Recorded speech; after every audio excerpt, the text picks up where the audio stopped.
Bom, boa tarde a todos, boa tarde aos espectadores, boa tarde a quem está nos assistindo agora. O meu nome é Eros, eu sou graduando do curso de Engenharia de Controle e Automação. Eu faço parte de um grupo composto pelo Adriano Frazon e o Cauê Lavina. E a gente está fazendo um projeto da iniciativa Alume, que consiste em entrevistar ex-graduandos do curso de Engenharia de Controle e Automação para saber como que foi a vida durante o curso e também a vida pós-acadêmica do entrevistado. E hoje a gente está entrevistando o Edson Menegatti, que se formou em 2013 na UFSC e atualmente trabalha como engenheiro de software no Facebook. Mas também já trabalhou como desenvolvedor de Android na Holanda, na Speak App, desenvolvedor de Android também na Holanda, na Picnic Supermarkets, um supermercado online, desenvolvedor de Android também na Cheesecake Labs, foi estagiário na Whirlpool Latinoamérica e também foi estagiário na Ubicon e também estagiário na Reasons Tecnologia e no departamento de software, estagiário na Kunststoffverarbeitung, Institute for Kunststoffverarbeitung.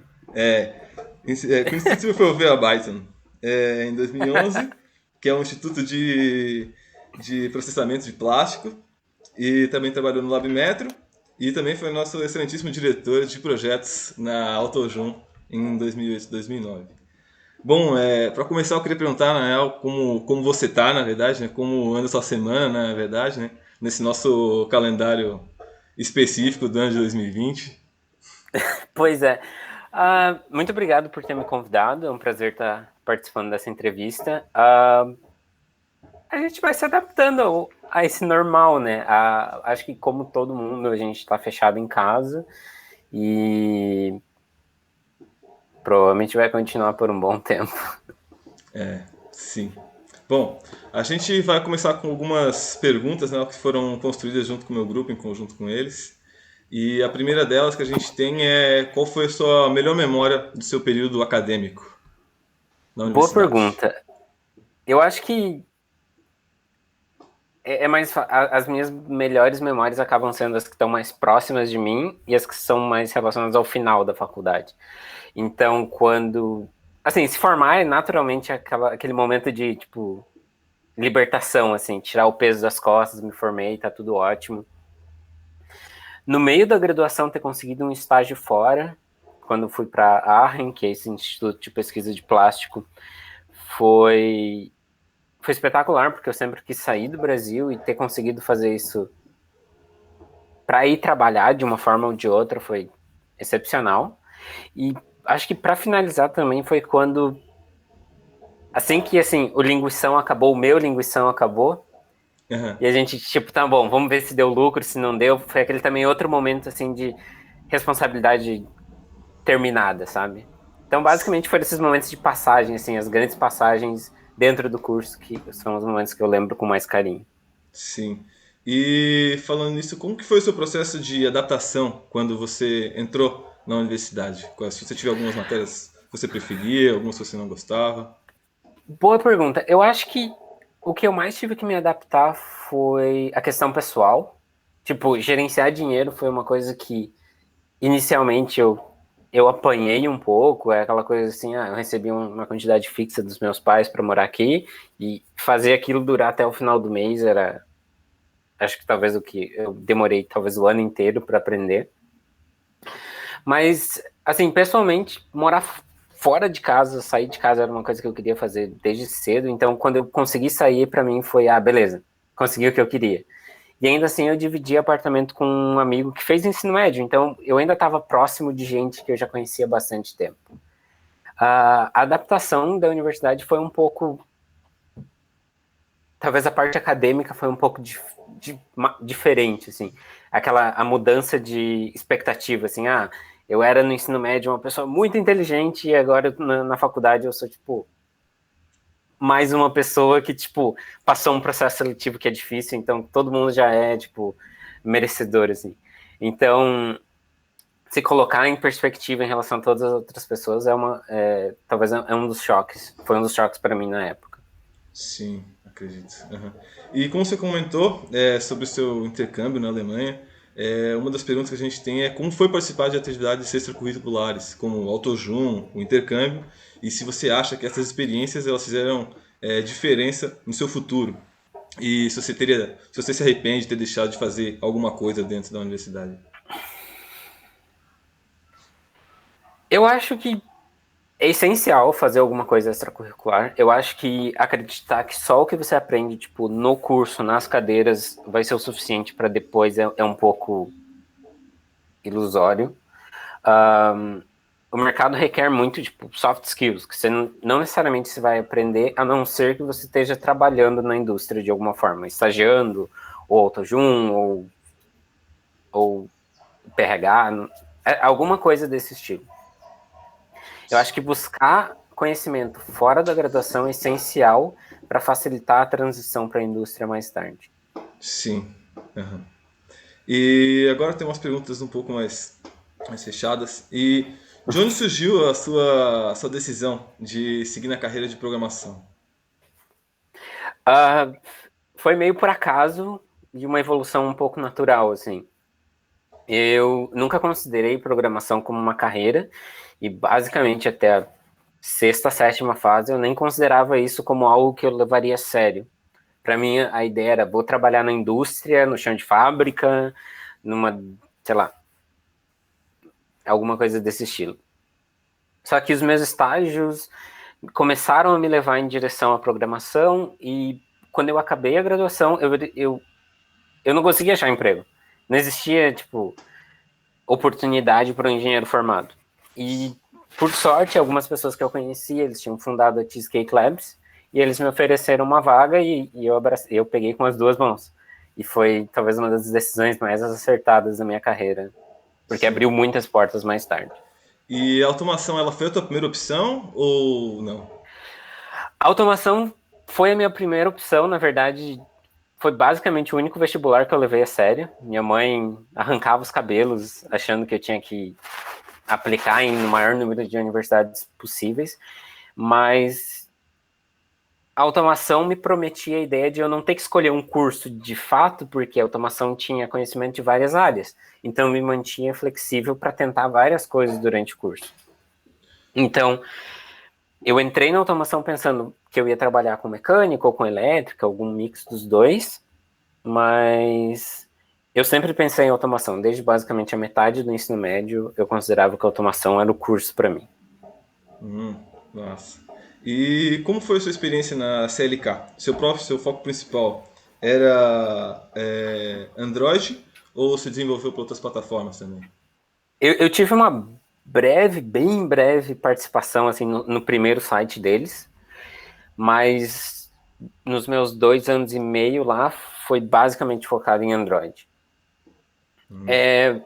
O resumo da história é que é muito difícil achar desenvolvedores mobile nativos e então é muito fácil você encontrar, muito fácil, forma de dizer, né? É mais fácil do que em outras áreas de você encontrar uma posição. E lá, basicamente, eu foquei em Android, eu tinha algumas coisinhas, porque às vezes quando você precisa, você joga em todas as posições. Então, eu fiz um pouco de back-end com Python, fiz um pouquinho de web no começo, mas meu feijão com arroz e o que me trouxe até aqui é basicamente programação Android. Nossa. E o que te levou para a Europa? E como foi trabalhar lá? Você encontrou alguns desafios? Boa pergunta. O que me levou para a Europa foi basicamente, de novo, como eu falei, eu fui fazer um estágio fora porque eu queria sair do Brasil. E eu nunca perdi a vontade de morar fora do Brasil. Quando eu já estava aproximando do terceiro ano de Cheesecake, eu percebi, ok, já não estou crescendo na frequência que eu gostaria, então eu vou procurar alguma coisa fora. Que se eu não crescer profissionalmente, eu pelo menos vou crescer pessoalmente. E então eu mandei dezenas de currículos, achei uma vaga em Amsterdã. E eu acho que as dificuldades de sair do Brasil e se mudar para qualquer lugar, na verdade, são as dificuldades de qualquer imigrante. É se adaptar a uma cultura nova, é aprender um idioma, é entender como o sistema funciona e como é que você se insere nele. como é que você declara imposto? Não tem exatamente alguém para te dizer isso. Você tem que correr atrás do mínimo que um holandês já sabia fazer, eu tinha que aprender do zero, em holandês ainda. Nossa, aprendeu a falar holandês também. Exatamente. Daquele jeito. Mas, assim, tecnicamente não existe muita diferença entre o que eu fazia no Brasil e o que eu acabei fazendo na Europa, o que eu faço aqui. A base é importante, tipo, você sabe resolver problemas. E aí, o que você precisa fazer em cima disso é a gosto do freguês, assim, é conforme a necessidade.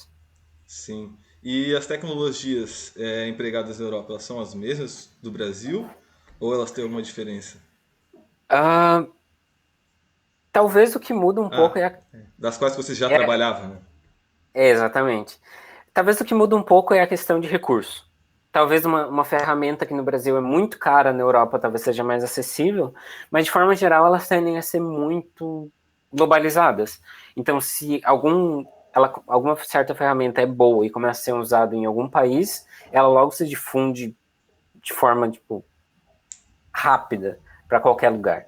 Então, o que acaba é que o Brasil, talvez com um pouco de atraso, talvez com zero atraso, adota as mesmas ferramentas usadas em qualquer outro lugar quase que instantaneamente. E como foi o seu processo seletivo no Facebook? O que te despertou interesse pela empresa? E também quais os conhecimentos e características que você acha, características suas, você acha que foram importantes para ser aceito dentro do processo? O processo de seleção é muito parecido com qualquer outra grande empresa. Você tem algumas questões de resolver problemas de código que você escreve num quadro branco, se bem que agora que é tudo remoto, você faz no computador, mas até então era no quadro branco, e questões comportamentais. É razoavelmente rápido, a questão de algumas semanas, 2, 3 semanas, você tem uma resposta. E o que me atraiu para o Facebook foi principalmente a questão de escala. Quando você tem um produto ou um conjunto de produtos que é usado por meio mundo, literalmente, Sim. você encontra problemas que você não encontraria em nenhum outro produto. A responsabilidade é muito maior. Se você quebra um aplicativo, você está atrapalhando a experiência e impedindo pessoas de se conectarem em escala Global. global, exatamente. Então, essa responsabilidade te força a crescer. E é basicamente o que eu procurei a minha carreira inteira, assim, aonde eu posso me tornar melhor, né? Aonde eu vou passar por testes de fogo e me tornar um desenvolvedor melhor. O mais importante para você conseguir, isso serve para qualquer empresa, mas usando o exemplo do Facebook, é você saber lidar com problemas ambíguos.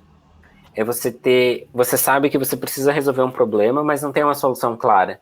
Então você precisa contrapor benefícios, malefícios, custo, todos os envolvidos. Isso é essencial para qualquer engenheiro se dar bem na carreira. É você lidar com a incerteza e reduzir ela até você encontrar uma solução prática.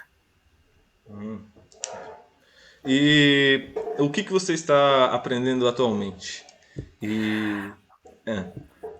Não, eu cheguei num ponto da carreira agora que é difícil eu procurar alguma coisa técnica por conta, por questões de tempo, então eu acabo mais focando em gerenciamento de projetos e a parte técnica eu aprendo conforme eu necessito.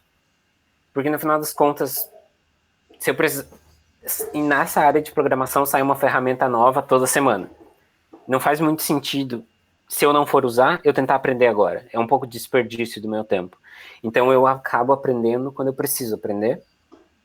E eu tento só engrossar a base, aprender coisas mais genéricas que eu vou poder usar de forma como coringa em vários problemas, e conforme a necessidade eu me aprofundo em alguma coisa mais específica. Sim. E falando em aprendizado também, a gente tem uma pergunta sobre qual a sua opinião sobre novas tecnologias como o Flutter e o React Native, na real, né? Que são desenvolvedores de aplicativos para celular, né? Tanto para iOS quanto para Android. Exatamente. Usando essas duas tecnologias como exemplo, a ideia é que elas são tecnologias híbridas, né? Você desenvolve em uma delas e você vai ter um aplicativo tanto para Android quanto para iOS. Em teoria, é muito lindo. Gerentes adoram isso, porque a ideia é que agora eu vou poder ter metade do meu time de desenvolvimento mobile. Na prática, existem vários problemas. Às vezes é uma questão de desempenho, às vezes é uma questão que, talvez como React Native, você acaba tendo que manter 3 bases de código diferentes. Você vai ter o React Native, mas você ainda vai ter uma coisa específica para Android, uma coisa específica para iOS. No final das contas, elas são ferramentas. E como toda ferramenta, ela tem o seu uso e tem os seus pontos positivos e negativos.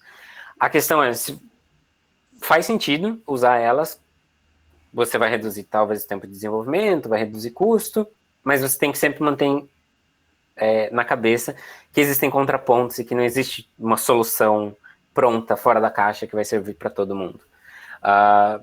E é por isso que, como eu disse, eu tento não focar muito nas ferramentas e sim, tipo, tá, o que essas ferramentas estão tentando fazer? Elas estão tentando reduzir tempo de desenvolvimento.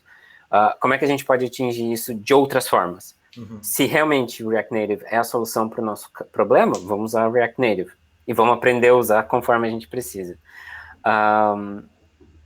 Mas até lá, a ideia... Existem outras formas de tornar o processo mais barato, mais rápido, mais seguro. Você acha que elas vão se consolidar no mercado ou elas vão... Eu acho que elas já se consolidaram. Talvez Flutter ainda está um pouquinho mais no começo, mas React Native é, sem dúvida nenhuma, consolidada. Sim, né? O Instagram é no React Native, né? Não, o Instagram usa outras coisas, outras ferramentas híbridas, mas o Facebook tem várias telas em React Native. O app do Facebook mesmo. Eu vi alguns aplicativos são Exato. feitos. Acho que não total o Instagram, talvez, mas acho que alguns exemplos como Airbnb também, Discord, Uber Eats. Entendeu? Exatamente. Porque é uma ferramenta que faz muito sentido. Você não vai ver apps inteiros, apps enormes como é o Uber, como é o Airbnb, usando só React Native, mas eles cumprem o seu papel de uma forma muito adequada. Não faz sentido, tipo, eu dizer, não, eu não vou usar isso, porque às vezes é o que faz sentido. Sim. Ok. E dos conhecimentos que você usa hoje, qual porcentagem veio da faculdade, qual porcentagem veio do mercado e qual porcentagem veio do seu interesse próprio? Boa pergunta. Difícil colocar em números. Em números.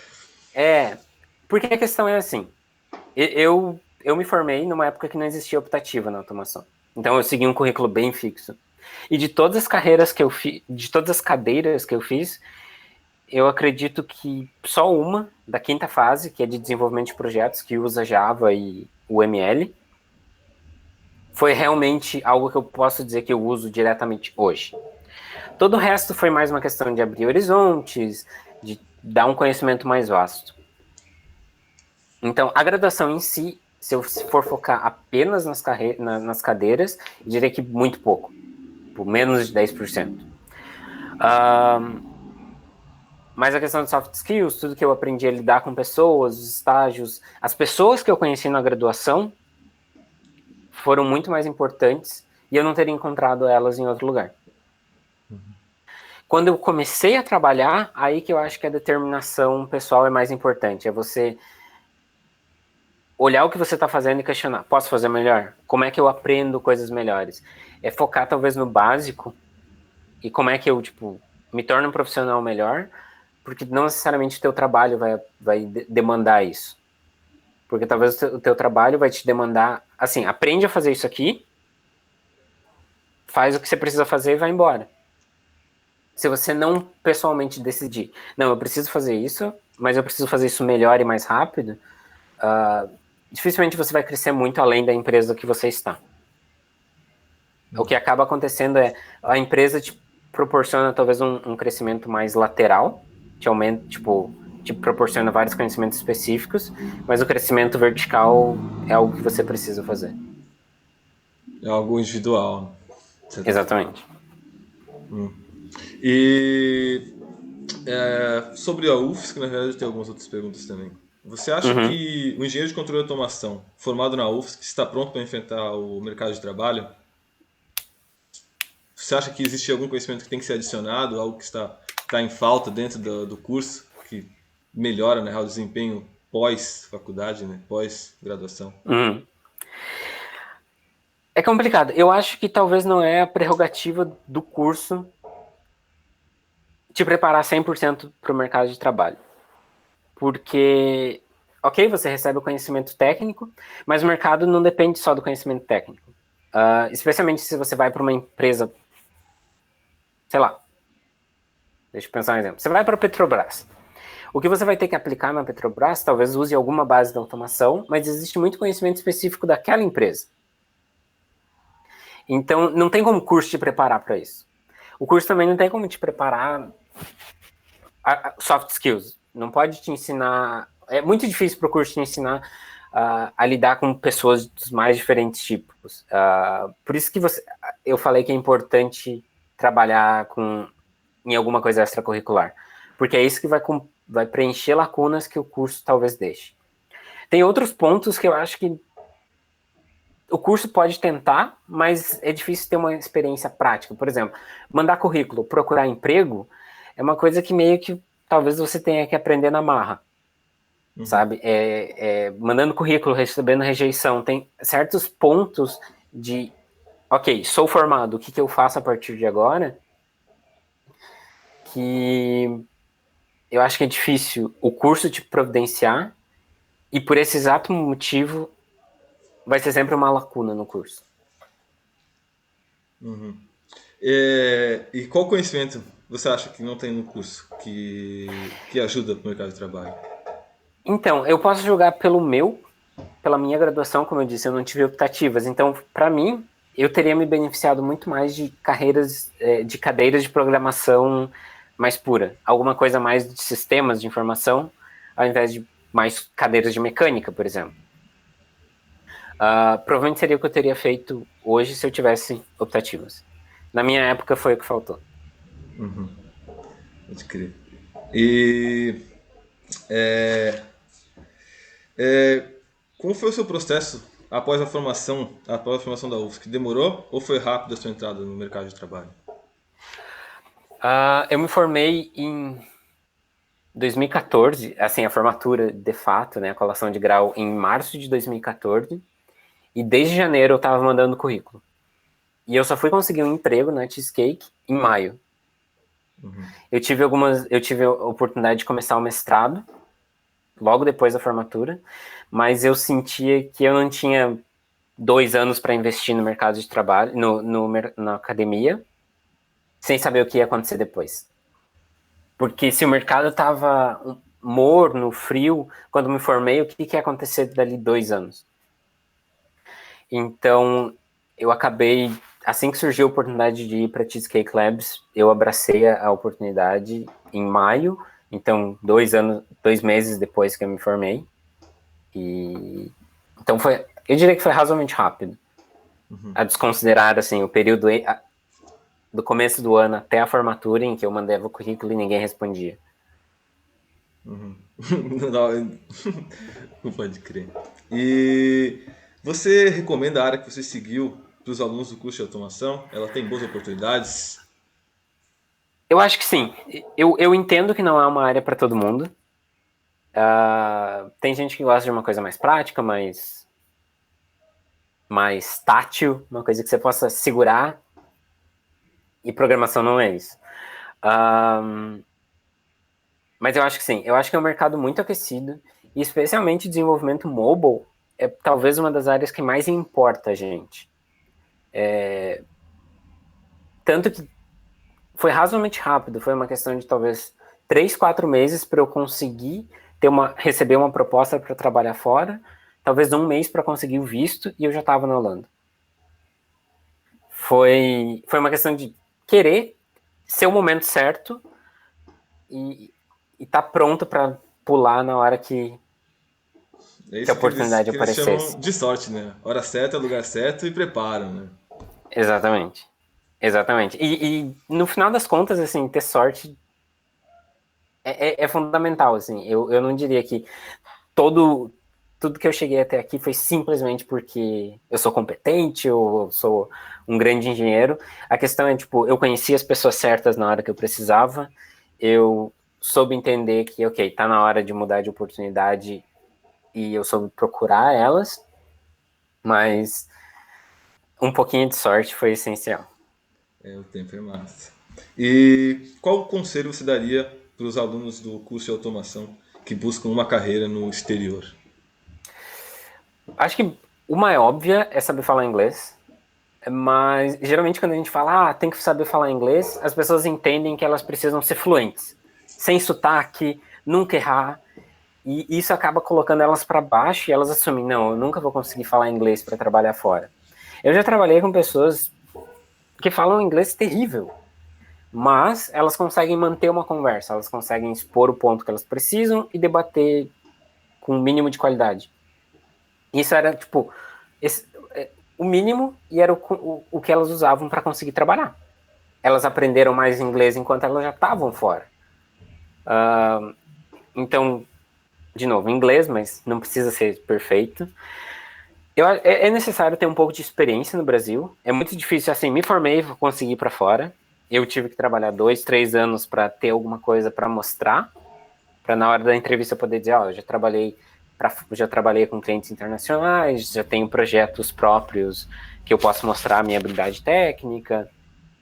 E se você conseguir, por exemplo, palestrar, ter algum projeto, nem que seja um voluntário, alguma coisa que mostre para as empresas lá fora que você é proativo, que você vai ser um bom investimento, porque no final das contas, de forma geral, essas empresas pagam a tua realocação para fora. Eles vão pagar a tua passagem de avião, talvez paguem teu primeiro mês de aluguel.